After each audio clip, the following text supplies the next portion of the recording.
pregunta que siempre nos suele surgir, nos suele pasar, es que viene gente que se nos arrima y nos dice como yo creo en Dios pero no en la iglesia, o yo creo en Jesús pero no en la iglesia, no me gustan ciertas cosas de la iglesia o algunos errores a lo largo de la historia.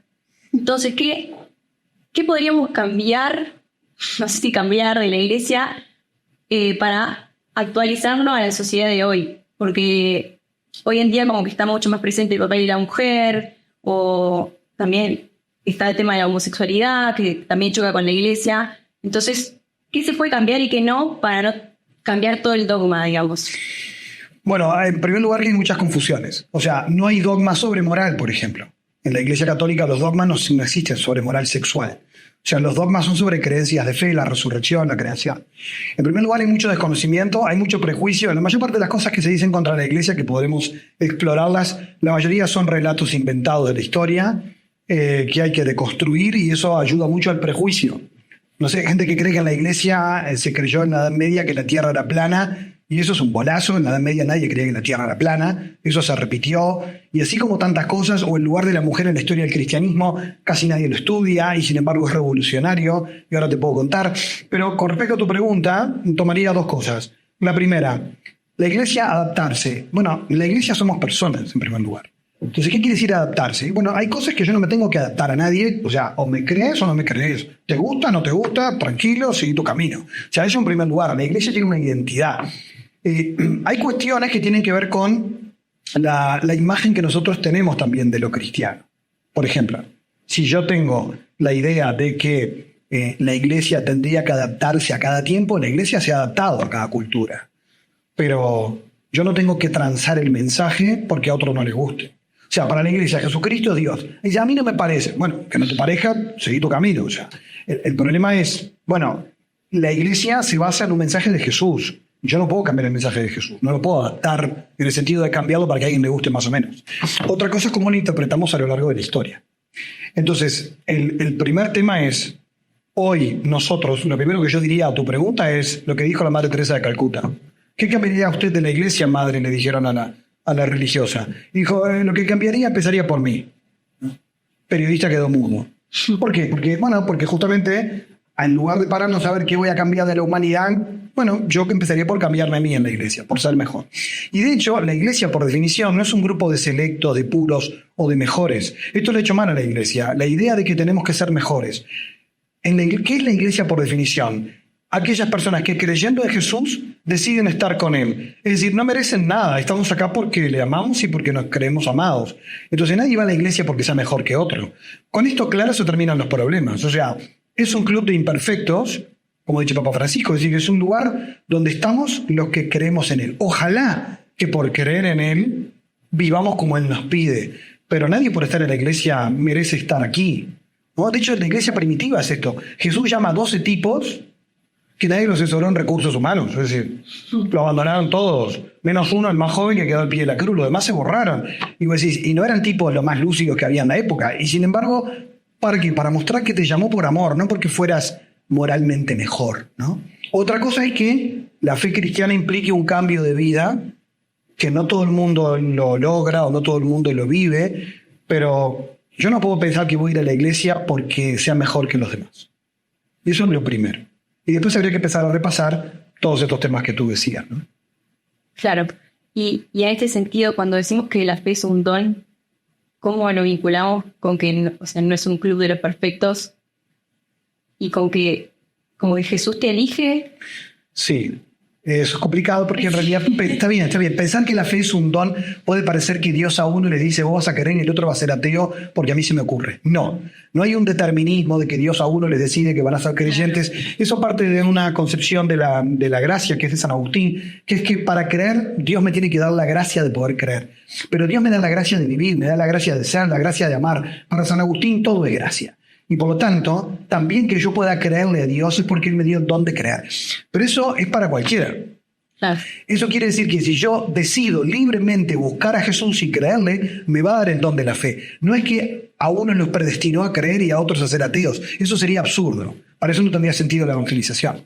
En realidad, el don de la fe es que yo tengo que agradecer que creo. Es como algo que un cristiano agradece. Es como cuando alguien tiene un hijo y dice, qué regalo que me hizo Dios, pero no son tontos, saben cómo vienen los hijos al mundo. No es que te bajó en un paquete arriba de una nube. Es que cuando digo que mi hijo es un regalo de Dios, es porque yo lo vivo como algo que agradezco, porque me maravilla, porque me estremece, pero porque entiendo que es un regalo y lo vivo como regalo y creo que es un regalo, pero no porque es una cosa que me viene determinada de arriba.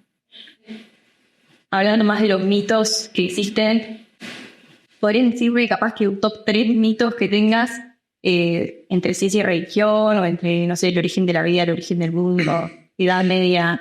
Sí, hay un montón, ahí podríamos hacer como 30, pero vamos a agarrar algunos. El primero, y creo que el más interesante, es el supuesto del conflicto entre ciencia y religión, que es algo que sigue instalado en el Uruguay, es muy fuerte, esa cosa de que, bueno, la iglesia y la ciencia no se llevan bien. Eso es falso, históricamente falso. Eso es un relato construido que tiene no más de 100 años, de hecho por exagerar algunos casos particulares como el caso Galileo o el caso Darwin, pero si uno mira la historia de la iglesia, casi que diría algo que a algunos les podría escandalizar. La ciencia se desarrolló gracias al cristianismo en Occidente. Porque si vos mirás, ¿en qué lugares se desarrolló la ciencia? Sí, en Asia, en Grecia, en el mundo musulmán, pero se estancó. ¿Dónde se desarrolló imparablemente? En Europa. ¿Y qué era Europa? Cristianismo.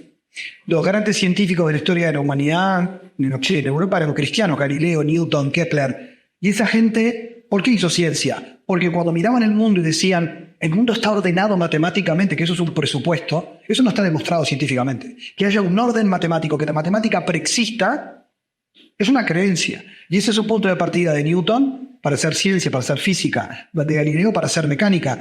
Y decir, ¿por qué? Porque creen que Dios creó un mundo ordenado matemáticamente. Y si creo en eso, voy a ir al mundo a descifrar con matemática para entender el universo y sus leyes. Pero ¿de dónde sacaron eso? De una cosmovisión cristiana que entiende que Dios creó un mundo ordenado, racional y explicable, inteligible. Ese misterio que está detrás de la ciencia moderna es fe cristiana. ¿Quién es el padre de la teoría del Big Bang? Un cura llamado Georges Lemaitre, un sacerdote belga, que creó la teoría del Big Bang. ¿Quién es el padre de la genética? Un sacerdote, clérigo, Mendel, lo dimos en biología en el liceo. Los grandes desarrollos científicos de Occidente fueron jesuitas, astrónomos, observatorios de astronomía que financió la Iglesia Católica, desarrollo de la medicina. Yo te podría decir que el 90% del desarrollo científico de Occidente estuvo en manos de hombres y mujeres cristianos. Esto quiere decir que nunca la ciencia fue un problema para la fe. Más bien, la fe fue un impulso para el desarrollo de la ciencia. Mirá lo que te estoy diciendo. La fe fue un impulso para... ¿Por qué? Porque la fe cristiana sostiene desde la Biblia que Dios creó al ser humano con una inteligencia que es capaz de comprender el mundo y por lo tanto el cristiano cree, y el judío también, cree que Dios nos dio la luz de la razón para entender el mundo. Nos interesa conocer la verdad. Fíjate que el cristianismo desde el siglo II tiene filósofos. ¿Por qué? Filósofos que eran paganos, porque son buscadores de la verdad. Y la filosofía y la religión cristiana amalgamaron desde el comienzo.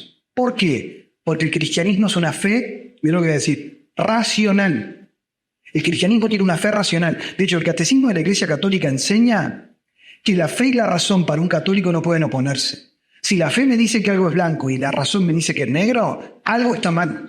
Algo está mal. Voy a tener que realizar mi fe o tener que realizar mi ciencia. Pero si la verdad es una, no puede la fe decirme una cosa y la razón decirme otra. Un cristiano no le teme a la ciencia, todo lo contrario. Quiere que la ciencia explote, que se desarrolle, pero siempre protegiendo al ser humano. La Iglesia muchas veces ha puesto palos en la rueda ¿a qué? A los excesos de una ciencia que se lleva puesta a la vida humana. La experimentación con seres humanos, la manipulación genética. La Iglesia sí pone un pero a los cuidados éticos, pero como un desarrollo científico. Eso es absurdo. Lo que pasa es que hay muchos relatos en la historia de la ciencia, en novelas, en cine, en series, que otra vez la misma historia te la contaron 20 veces. De hecho, muy poca gente sabe que Galileo no murió ni lo torturaron en la Inquisición, como muchos repiten. Murió en su casa de anciano, de muerte natural, y el Papa le prolongó las obras. La Iglesia lo juzgó, sí, pero ¿por qué lo juzgó? Por falsa ciencia. No lo juzgó porque iba en contra de la fe. Era porque en esa época la ciencia de Galileo no era entendida. Y le dijeron, estás equivocado. Y lo hicieron abjurar por falsa ciencia, no por ir contra la religión. Nunca la Iglesia persiguió la ciencia porque iba contra la fe. Jamás. Eso históricamente es demostrable. Pero es tantas veces que nos contaron el cuentito que encima los católicos lo repetimos por no leer, por no estudiar y por repetir el cuento. En la teoría de la evolución, la Iglesia jamás la contradijo. El problema con Darwin es en el mundo anglosajón, con los evangélicos, con los protestantes, que toman la Biblia al pie de la letra, que creen que el mundo se creó en 7 días, lo cual es absurdo. Pero claro, el Papa Pío XII perfectamente concilió la evolución con la creación, Juan Pablo II también, todos los papas. ¿Por qué? Porque nunca es un problema pensar que la Biblia tiene un relato lleno de símbolos y que Dios nos pudo haber creado a través de la evolución biológica.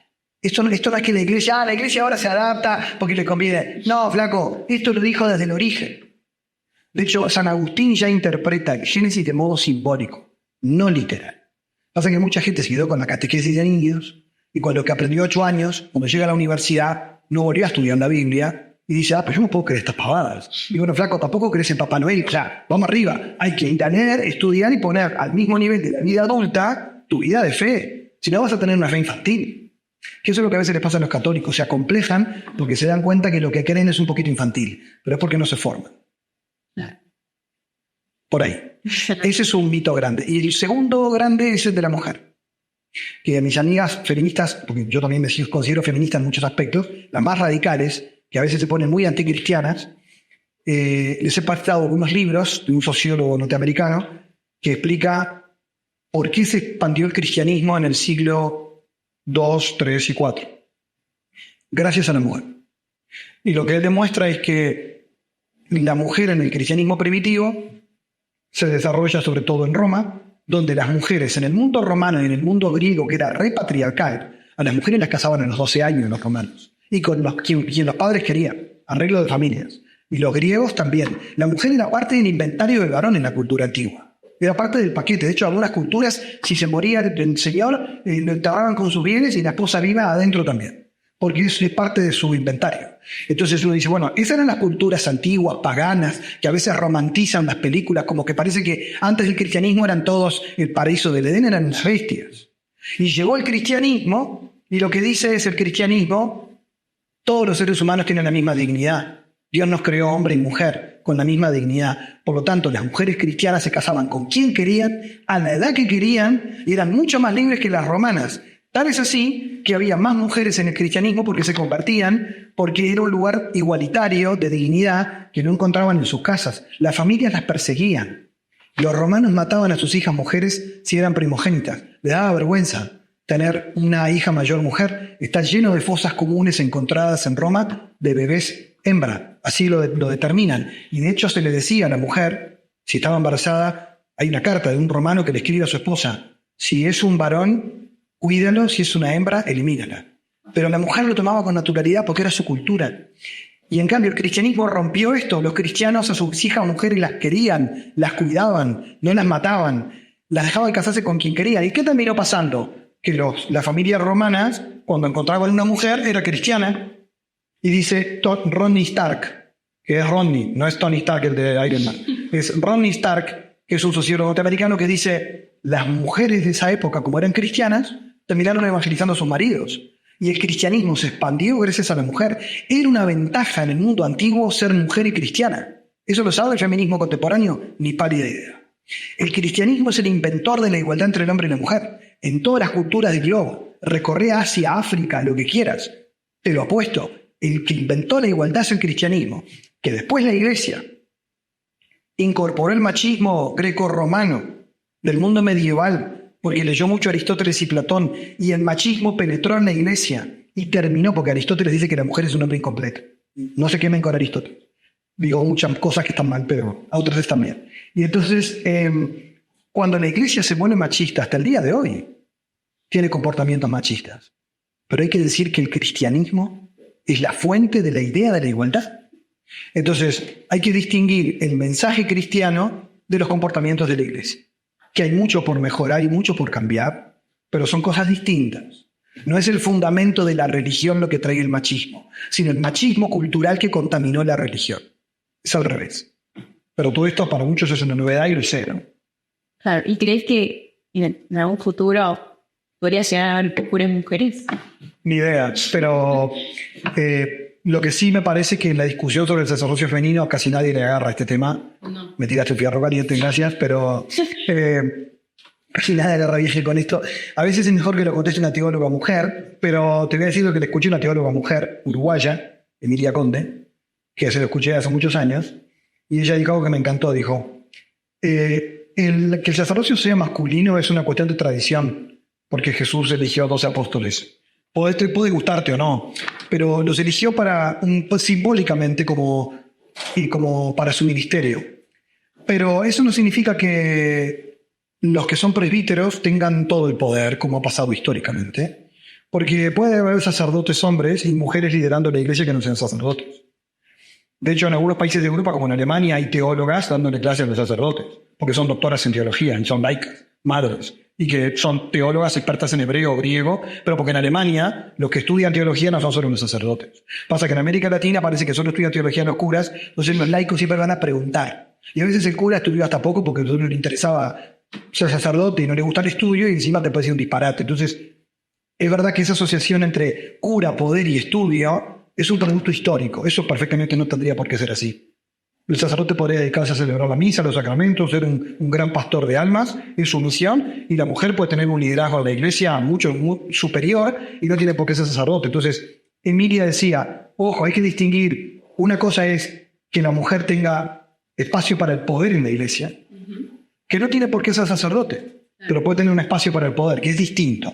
La discusión sobre el sacerdocio femenino es más compleja porque ahí implica cuestiones teológicas que pueden llegar a darse o no. En principio, por ahora no parece algo viable, pero sí lo que parece viable es que se pueda repensar el gobierno de la iglesia en el sentido de que ya los papas anteriores han hecho avances de tener mujeres en puestos en el Vaticano, en puestos clave, ¿no? Y eso tiene que ver con esa conquista también de mayor visibilidad del liderazgo femenino en la iglesia, que siempre existió. Hubo grandes abadesas en monasterios, mujeres líderes. Santa Teresa de Ávila, una gran monja y santa, doctora de la iglesia, que le daba, digamos, era una planadora al lado del clero de su época, ¿no? Entonces, también mujeres así en la iglesia es una riqueza. Lo que pasa es que a veces no se valora, porque es como si no las cubres, como que, bueno, yo qué sé. O sea, es un tema también de roles, pero que está desdibujado, porque a veces está demasiado concentrado el poder en la figura del sacerdote, que no siempre fue así ni tiene por qué ser así siempre, ¿no? O sea, el sacerdote es el pastor que gobierna su comunidad espiritualmente, pastoralmente, pero en muchos países la economía, la formación es liderada por mujeres. O sea que, y en esto los teólogos han avanzado mucho. Pero no soy experto en el tema, ahí te da derivo. No, perfecto. Y volviendo a temas polémicos, yo ahora estoy mirando The Chosen, no sé si la conoces. Sí. Y bueno, Empecé, pero no. Y allí nos enteramos muchos, creo, que Simón Pedro tiene esposa. Entonces yo lo fui a googlear medianamente. Y bueno, nada, quería saber más sobre cómo era eso compatible con la idea del cura y del papa de hoy en día, ¿no? Primero que nada, primera advertencia importante, ¿no? Ojo con la ficción. Sí, porque que la gente me diga, no es un palo para un cosa, es para todo el mundo. Que la gente se entere de cosas por la ficción pueden no ser ciertas, ¿no? Por más que diga que esté basado en el Evangelio, está basado. Tiene mucho de construcción literaria, o sea, que puede tirar fruta a la cara china, ¿no? O sea, cualquier cosa que uno vea en televisión o en YouTube. Pero uno lo que se encuentra con la ficción es cierto, pero lo dice en el Evangelio. En el capítulo 8 de Marcos habla que Jesús cura a la suegra de Pedro que tenía fiebre.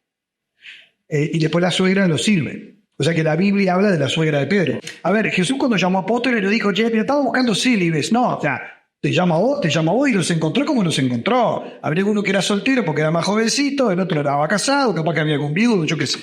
Los apóstoles eran los que estaban ahí en la vuelta, que eran los que él llamó. Otra cosa es por qué los sacerdotes son célibes. Eso es otra cosa. Y no es que hay que buscar citas bíblicas a ver si había uno casado, entonces se cae en celibato. No. En realidad, primero, el celibato no es un dogma de fe. Es una práctica disciplinar de la iglesia, que puede cambiar. Eso es más fácil que lo del sacerdocio femenino. De hecho, lo ha dicho Benedicto, lo ha dicho, puede cambiar. ¿Qué es lo que puede cambiar? No que desaparezca, sino que sea optativo. Porque históricamente fue optativo. Históricamente la iglesia ordenó hombres casados, los ordenó sacerdotes. Te diría que hasta bien entrada la Edad Media seguía ordenando hombres casados y hombres célibes. Y los hombres célibes eran los que podían llegar a obispo. Eso todavía hoy pasa en la iglesia de Oriente, en la iglesia rusa, copta, en las iglesias orientales ortodoxas o lo que se llaman orientales de rito tal o cual oriental, tienen sacerdotes casados todavía hoy y son católicas.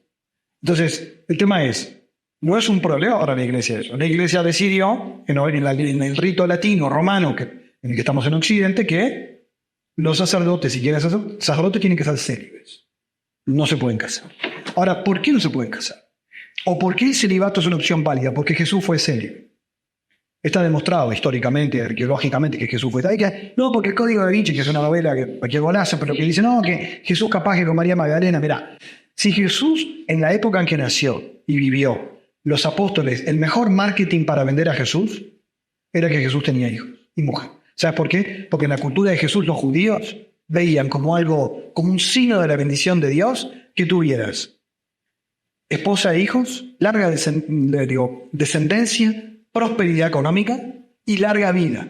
Esos son los signos, según el Antiguo Testamento, de un hombre elegido por Dios. O sea que un buen Mesías, un hombre de Dios, larga vida, a Jesús le matan con 33.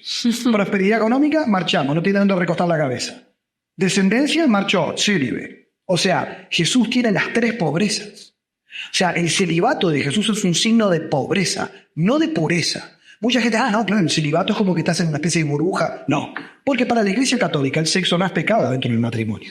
Y no es superior moralmente a alguien casado o a alguien célibe, moralmente. ¿Por qué? Porque el sexo tiene una finalidad dentro del matrimonio y en el celibato no está presente. Pero no es que uno es más puro porque no esté casado. Eso es absurdo, eso viene del paganismo, eso viene de Platón, no es cristiano.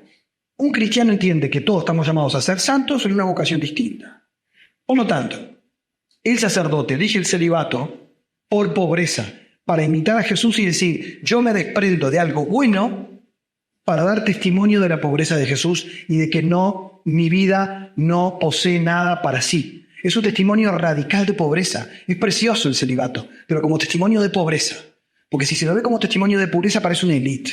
Y eso es un error, ¿no? Pero un error que tiene que ver con la cultura occidental. Por eso el celibato es un don, es algo bueno y positivo y un testimonio de la gratuidad del amor. ¿Por qué? Y te lo cierro con esta idea. Porque que alguien te ame sin buscar nada a cambio contigo es un escándalo para el mundo de hoy. Porque no querés nada, ¿de verdad? No. Y eso se llama amor gratis. Y eso es Jesús. Y el celibato en el sacerdote es un signo de alguien que da su vida por vos a cambio de nada. Y que no pide una familia para sí, no pide una casa para sí. Es decir, vivido radicalmente es un signo de total donación. No una cosa de, no, me abstengo porque es algo malo. No, renuncio porque es algo buenísimo en la familia. Pero renuncio a eso por otra cosa. Pero hay que tener cuidado porque a veces se nos cuelan cosas paganas dentro del cristianismo. Total. Y ahora siendo más algo que mencionaste antes de la razón, de que la fe es racional, ¿cómo pueden dialogar un ateo y un cristiano y cómo se le puede explicar a un ateo la Trinidad o que Jesús está presente en la Eucaristía, como cosas que ya son más de la fe? ¿Cómo las explicamos racionalmente? Bueno, no empezaría por ahí con un ateo, ¿no? O sea, no, che, escúchame, vamos a hablar de la transubstanciación, ¿sale? Para la Trinidad. No, en realidad, a ver, la fe cristiana se supone que es una fe que tiene un fundamento racional razonable. Que algo sea racional no quiere decir que tenga evidencia científica. Hay una confusión que tenemos en nuestra cultura, eso es una herencia filosófica del empirismo inglés que nos colonizó, que es que la gente cree que lo racional es lo demostrable científicamente. No. Hay muchas cosas racionales, matemáticamente hablando, teorías físicas que no son demostrables empíricamente, pero que son razonables y que compiten entre sí. Eso quiere decir que algo racional. No sé, teorías del origen del universo hay más de una. La más dominante es la del Big Bang, pero hay otras. Bueno, son razonables, pero no tienen evidencia. Hay muchas verdades de la fe, como por ejemplo la idea de un Dios creador, que el mundo tenga sentido, que tenga un orden, que las cosas no sean porque sí o por accidente. Es razonable. O sea, pensar que el mundo existe por azar, por casualidad, necesitas tanta fe para eso como para creer en Dios. O sea, muchos científicos son creyentes porque entienden de que es razonable pensar que 100.000 millones de galaxias y el mundo microbiano de millones y millones de bacterias y la biodiversidad de la vida es como, y cómo funciona todo y la maravilla de la vida humana. Dice, bueno, pero ¿esto es azar? ¿O acá hay una inteligencia que hizo esto? Entonces, yo con un ateo puedo estar de acuerdo en decirle, che, ¿no te parece que la idea de un Dios creador es razonable? No digo de que hubo un señor que agarró barro y sopló, porque eso es un relato mítico, sino la idea de un Dios creador. No puede importa cómo lo imagines. Y yo desde ahí puedo razonar muchas cosas de la fe, explicándolas desde la razón porque filosóficamente son razonables. Pero también es cierto que hay cosas de la fe que uno las recibe desde la fe y a veces son menos explicables porque se asumen como la idea de la Trinidad, que puede tener una cierta razonabilidad, pero que sigue siendo algo como difícil de poder llegar a una demostración. Pero hay quienes te lo pueden explicar con sus argumentos, pero como algo razonable, no como una cosa demostrable. Ahora, hay una cosa que decía el Papa Benedicto que a mí me gusta mucho y es, con el ateo y el creyente, el punto de partida es la duda. Porque el creyente nunca está seguro de que todo lo que cree sea cierto. Simplemente elige creerle a quien ama. Y está seguro de que es así, pero la duda le puede invadir a lo largo de toda su vida. Y es sano que eso suceda, dice Benedicto. Que si la mente está abierta, que la mente se inquieta. Che, ¿será verdad que después de la vida, después de la muerte hay vida eterna? Y el ateo, dice Benedicto, si es honesto intelectualmente, tiene que aceptar que todas sus certezas de que no hay Dios pueden temblar. De que tal vez todas tus certezas como ateo puedan caer ante la duda de que tal vez sí haya Dios. Y eso debería al menos dejarte inquieto, ¿no? Y en la duda podemos estar más cerca del creyente y el ateo, no para convencernos uno al otro de nuestra verdad, sino para acercarnos un poquito más a que capaz que vos tenés razón en muchas cosas que decís y yo también, y podemos entendernos un poco, pero a veces el ateísmo también ha venido de caricaturas de la fe. Muchos filósofos ateos han caricaturizado la fe a veces por el mal testimonio de los cristianos o por una idea infantil de la fe. Te doy un ejemplo. Si alguien dice, bueno, esto que te pasa horrible, que te pasó, es porque Dios te lo manda. Primero que eso no lo enseña el catolicismo, pero ¿cuánta gente lo dice? Y eso no es católico, pero hay gente que lo cree. Entonces ya, pero decime que la vida está complicada, está jodida, ahora viene Dios y tira más palos. O sea, y es todo para, no sé, tu santidad y yo qué sé. En realidad la doctrina católica enseña que Dios nos deja libres y que las cosas que pasan Dios las permite, pero no, que las permita no significa que las quiera. No quiere decir que Él las provoque. Porque hay libertad. Yo mañana me levanto con una 9 milímetros, le pego un tiro a un inocente, ¿eh? Y la gente dice, ¿sería que ese niño su misión era morir ese día? No, hay un idiota que le pegó un tiro. ¿Qué es la misión de Dios que 8/4? Dios quería que ese niño viviera. Y ahora llora con sus padres, nuestro Dios. O sea, el Dios de Jesucristo es un Dios que le duele lo que al ser humano le duele, le importa lo que al ser humano le importa, y que abraza mi dolor, y que aunque es un Dios todopoderoso al crearnos libremente, no todo lo va a hacer Él. Y cuando uno entiende eso, entiende que no tiene que explicar todo el tiempo que todo lo que pasa a voluntad de Dios. Porque si le pasa a la pobre gente, le estás diciendo que las desgracias de su vida son un invento de su Dios. Lo cual es absurdo. Y a ver, esto no es una explicación para todo, simplemente para no hacer pasar a Dios por cosas que no tienen que ver con Él, ¿no? Después hay cosas que son más complejas, pero que tienen que ver con que a veces mucho ateísmo tiene que ver con una imagen muy tonta de Dios. Y hay gente que a veces cuando se dice yo soy ateo y te dice yo no creo en Dios, y vos le preguntas ¿y qué es Dios? Y empieza a decir cosas que son ridículas. Dice sí, claro, con razón sos ateo. Porque a veces esa idea de Dios puede ser por una mala catequesis, por una mala educación, o simplemente por desconocimiento o por una imagen. O hay gente que es atea muy lúcida. Yo respeto muchos filósofos ateos que conocen el catolicismo y aún así son ateos, pero lo conocen bien. Ahí sí, yo me siento tranquilo y digo, respeto tu posición, pero porque no sos un ignorante y porque además no estás prejuzgando por prejuicio, ¿no? Pero no todo el mundo es así, ¿no? Hay mucho ateo ignorante y mucho creyente ignorante. Por eso la formación es fundamental para cualquiera. Por ahí irían como los grandes ítems. Y con respecto a la Inquisición, que la Iglesia se dice que persiguió mucha gente o mató muchas brujas.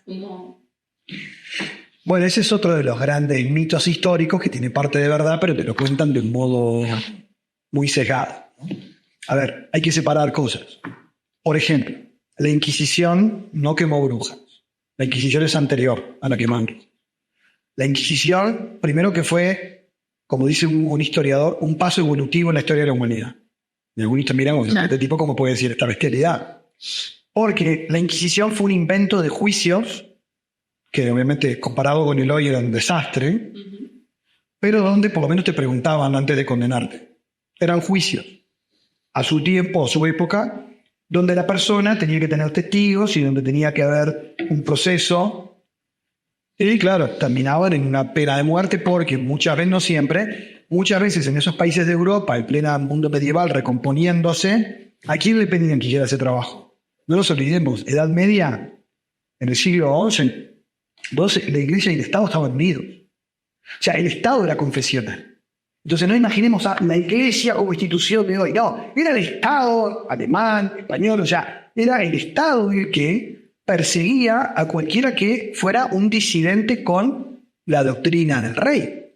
Por lo tanto, si yo me entero que vos estás en contra de mí, es como lo que sería hoy en el mundo moderno en una dictadura, un grupo subversivo. O sea, no existía lo que hoy conocemos como libertad religiosa o libertad de ideas.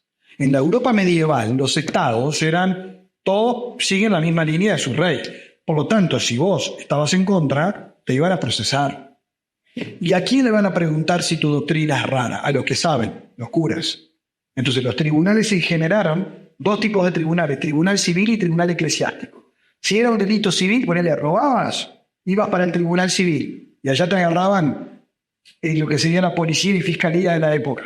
Si tenías un delito de doctrina, tenían que llamar al tribunal eclesiástico. Los tribunales eclesiásticos, como eran curas y gente muy formada en general, absolvían a la víctima. La mayoría de los casos, porque si se arrepentía, le ponían una pena y la absolvían.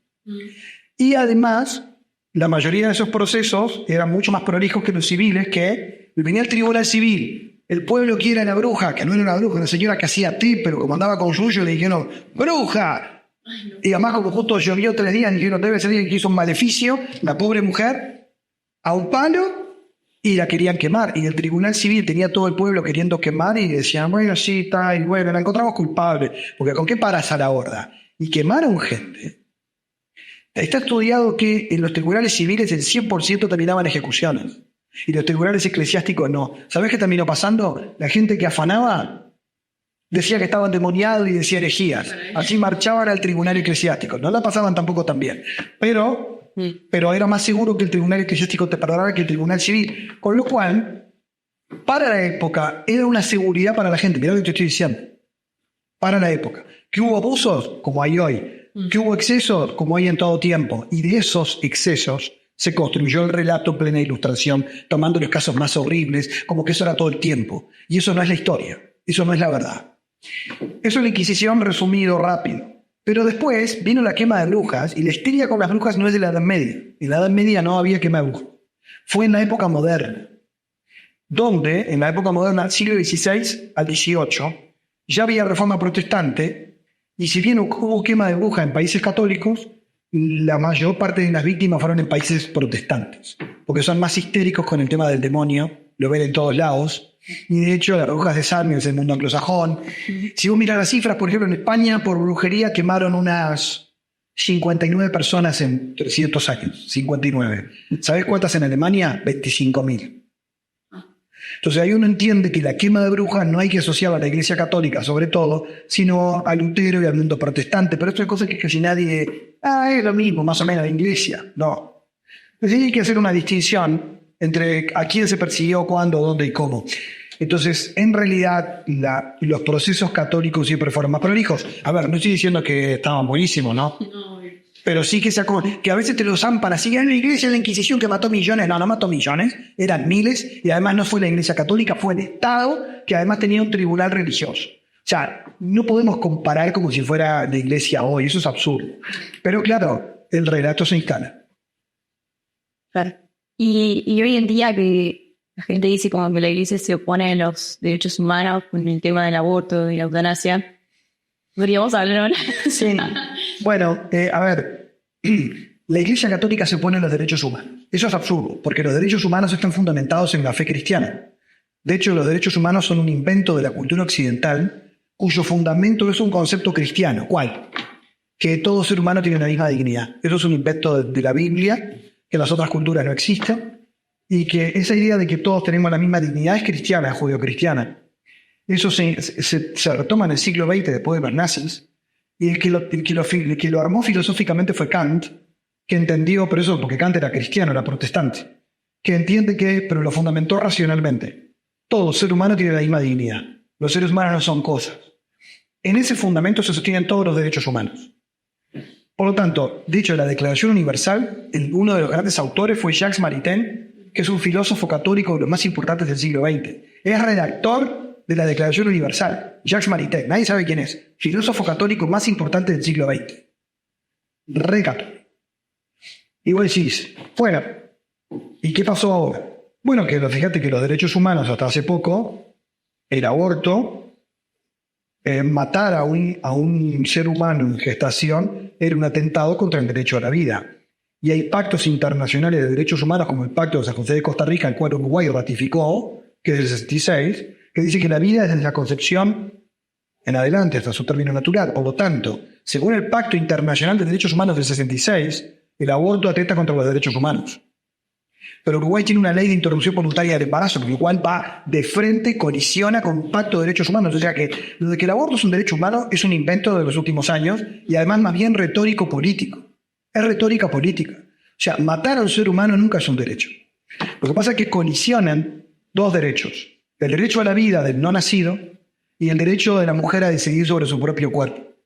El problema es que lo que lleva en su vientre, aunque está en su ser, podría ser como un parásito, pero es otro ser. No sos tú. O sea, yo si me saco una parte, un brazo, me falta una parte. Si una mujer se aborta o tiene un hijo, no le falta ninguna parte, sigue completa. Por lo tanto, no es parte de su cuerpo, está alojado en su cuerpo.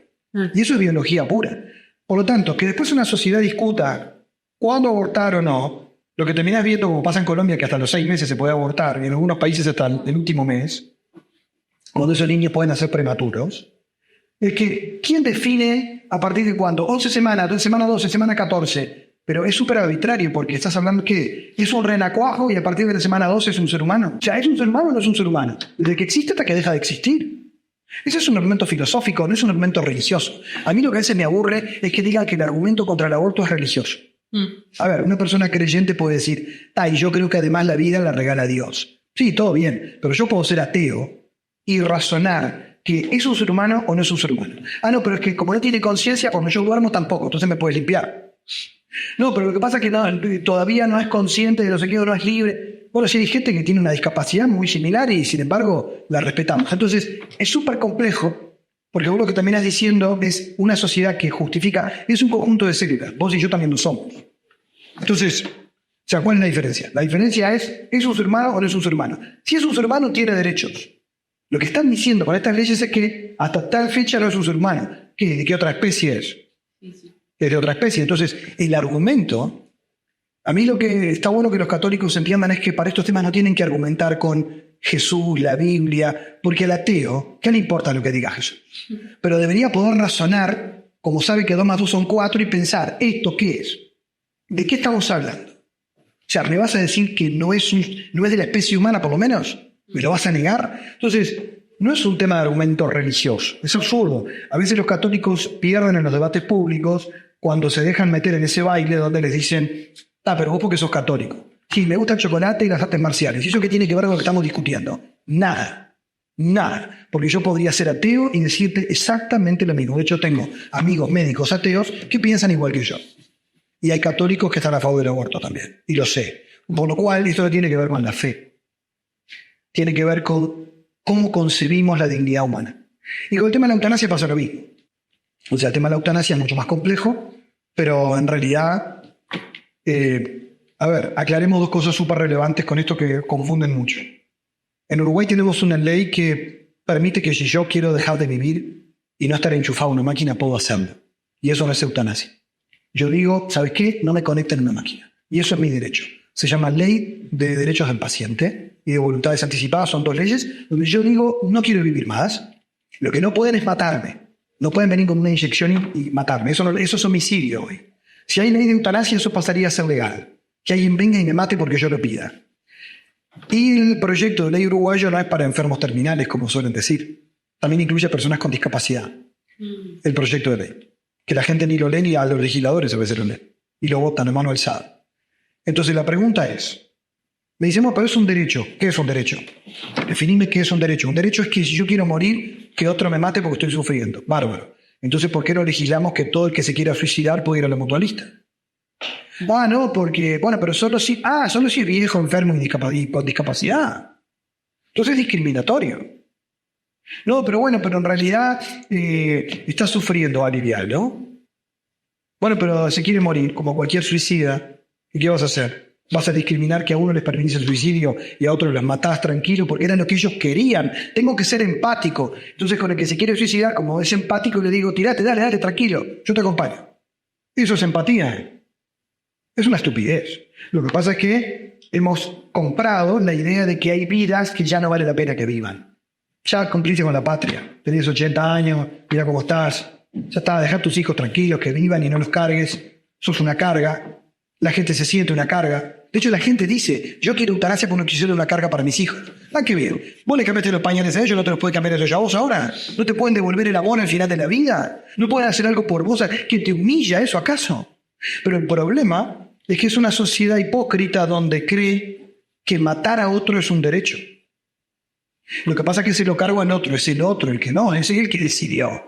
Y además genera un problema más grave y es, con una ley de eutanasia estamos diciendo que hay personas que está bien que se la suiciden. Es eso.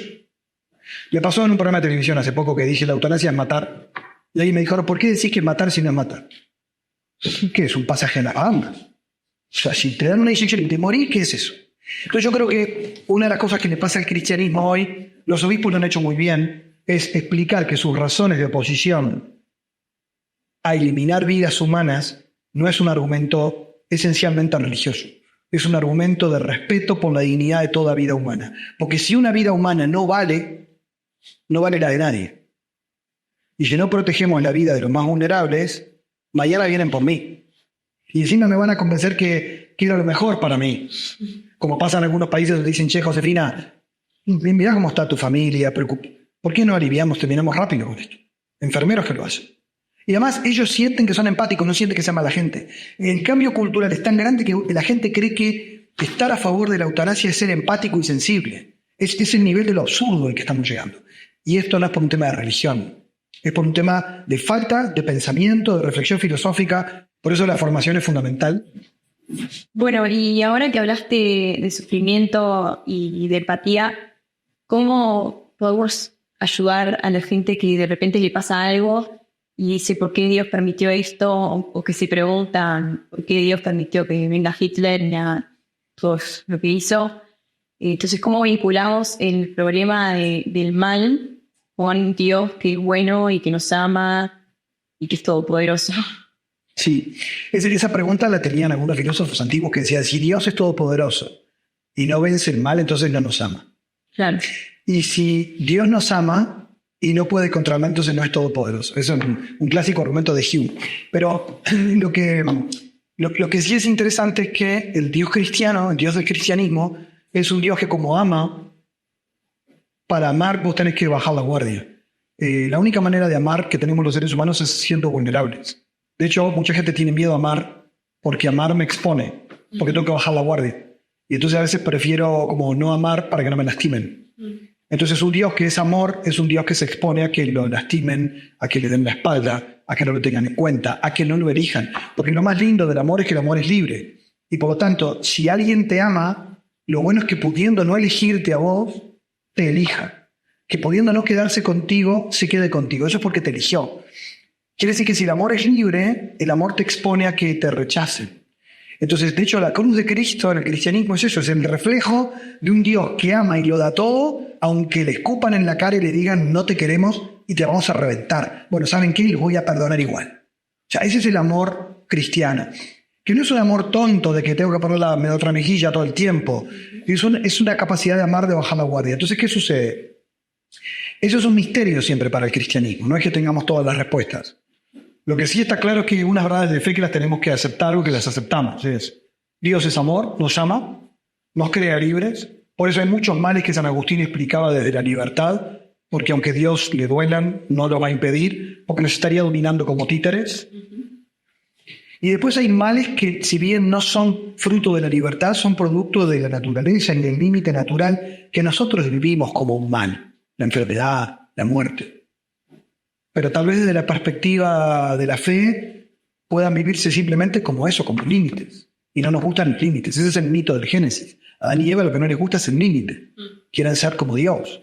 Entonces me embola que haya un límite, me embola que haya una enfermedad, me embola envejecer, me embola la muerte, me embola todo.